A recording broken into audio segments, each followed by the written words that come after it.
नमस्कार, शिक्षालय में आप सभी का बेहद स्वागत है। मेरा नाम है Renu Yadav. Metals non metals की एक बहुत ही प्यारी इक्वेशन है, आइए सॉल्व करते हैं।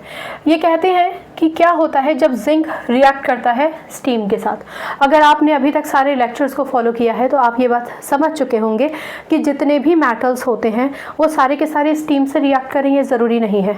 कुछ एलिमेंट्स ऐसे होते हैं, कुछ मेटल्स ऐसे होते हैं जो कोल्ड वाटर के साथ और हॉट वाटर के साथ रिएक्ट करते हैं, लेकिन कुछ एलिमेंट्स ऐसे होते हैं जो सिर्फ और सिर्फ स्टीम से रिएक्ट करते हैं। कारण क्या है? कारण ये है KNaCaMgAl Zn। जिंक का जिक्र किया है इसलिए मैं जिंक को एनक्लोज कर देती हूँ। FeSnPb, यहाँ पे है हाइड्रोजन CuHgAgAu।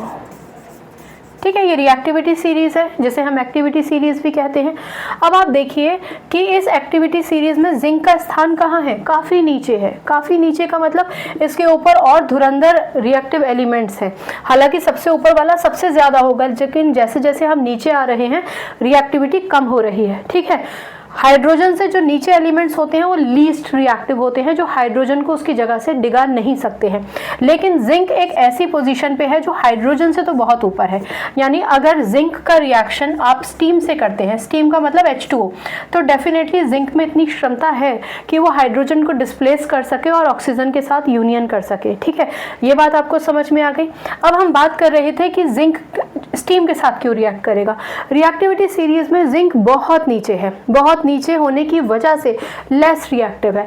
लेस रिएक्टिव का मतलब ये हो गया कि ये इतना सक्षम नहीं है कि ऑर्डिनरी कोल्ड या हॉट वाटर के साथ रिएक्ट कर सके। ये केवल और केवल स्टीम के साथ रिएक्ट करेगा। ये पहली चीज़ आप हमेशा ध्यान रखिए। दूसरी चीज़ सबसे ज़्यादा ज़रूरी याद रखने की है कि अगर मेटल स्टीम के साथ रिएक्ट करता है तो वो हमेशा मेटल ऑक्साइड ही बनाता है। ठीक है, चलिए बहुत सिंपल इक्वेशन है। Zn का रिएक्शन हमने कराया H2O से। याद रखिए, ordinary water, cold water, hot water, steam, सबको हम H2O से ही रिप्रेजेंट करते हैं। अब क्योंकि आप इसको Zn क्या होता है? Zn इज 2 पॉजिटिव और ऑक्सीजन के साथ कंबाइन करेगा, ऑक्सीजन होता है 2 नेगेटिव। इसका मतलब Zn 2 पॉजिटिव और O2 नेगेटिव कंबाइन करेंगे, इक्वल अपोजिट वैलेंसीज हैं, कैंसिल आउट कर दिया, सीधा सीधा प्रोडक्ट बन गया ZnO। बचा क्या हमारे पास? बचा हमारे पास सिर्फ हाइड्रोजन। ठीक है ना, तो ये हमारी रिएक्शन बन गई। पहला काम हमारा रिएक्शन बनाने का था। दूसरा काम हमारा क्या है?